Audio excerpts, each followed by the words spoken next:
बारामती नगरपालिकेची निवडणूक लागली आहे. तर 41 नगरसेवक आणि 42 नगराध्यक्ष अशी निवडणूक होणार आहे. तर बारामती नगरपालिकेच्या निवडणुकीच्या नगराध्यक्ष पदासाठी काळूराम चौधरी हे देखील रिंगणात आहेत. तर ओबीसी नेते लक्ष्मण हाके यांच्या उपस्थितीत ते त्यांचा फॉर्म भरणार आहे. तर ओबीसी नेते लक्ष्मण हाके हे येणार आहेत. तर त्यांना आपण काही प्रश्न करू. ओबीसी नेते लक्ष्मण हाके आपल्या उमेदवारी अर्ज भरण्यासाठी येणार आहे. नेमका काय उद्देश आहे त्यांना आणायचा? त्यांना, मला आणि आमच्या आणखी 14 ओबीसी बांधवांना अजित पवारांनी पोलीस आणि प्रशासनाचा दुरुपयोग करून आमच्यावरती गुन्हे दाखल केलेले आहेत.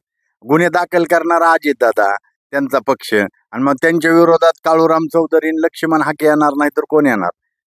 अजून थोडा दिवस थांबला तर भुजबळ साहेब आणि मुंडे बी आमच्या बरोबरच येणार आहेत आणि त्यांचं बी आमच्या बरोबरच आहे. ही लढाई SC ST न ओबीसीची आहे. त्याच्यामुळे ओबीसी आणि SC हे एकत्र होऊन म्हणजे काळूराम चौधरी आणि प्राध्यापक लक्ष्मण हाके हे वेगळे नाहीत, हे एकच आहेत. उपमुख्यमंत्री अजित पवार उद्या नगराध्यक्ष पदाच्या उमेदवारी घेणार आहेत राष्ट्रवादी काँग्रेस पक्षाचा. तर ओबीसी प्रवर्ग मोठा आहे, तर त्यांना नगराध्यक्ष पदाची संधी देतील का? कसं बघता याकडे? मुळात म्हणजे बारामतीतला ओबीसी बांधव जो आहे तो अजितदादांना उमेदवारी मागायलाच भेटतोय. कारण अजितदादा पहिला 7-12 बघतोय ओबीसींचा.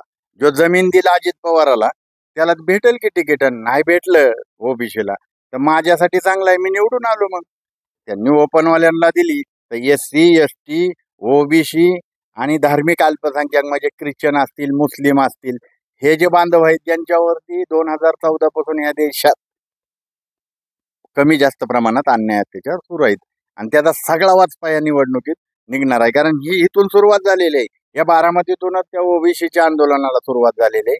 या बारामतीतच ओबीसीवरती माझ्यासहित त्या 14 ओबीसी बांधवांवर, आंदोलकांवर गुन्हा दाखल केलेला आहे. माझ्यावर तर मी तर अजित पवारांची तक्रार राज्यपालांना, विधानसभा अध्यक्षांकडे केली. यांनी मग माझ्यावरती आकसाने कारवाई केली. म्हणून ओबीसी नेते लक्ष्मण हाके आपल्या बरोबर फॉर्म भराय राहणार आहेत, उपस्थित राहणार आहेत. तर कसं नियोजन असणार 14 तारखेचं?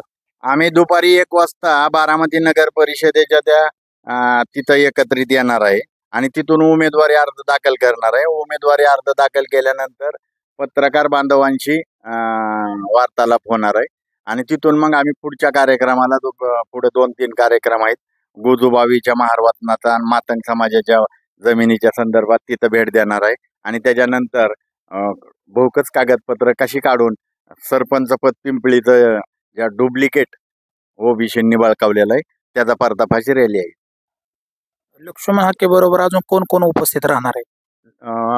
हाके सरांबरोबर जो मंगेश सासाने असतील, मग ते जे वाघमारे आहेत, ओबीसीचे जे नेते आहेत, जे ह्या ओबीसी आरक्षणाच्या लढ्यात अग्रणी आहेत, ते सर्व लोक बरोबर आहेत. मला भुजबळ साहेबांचा आशीर्वाद बारामतीत मला आहे.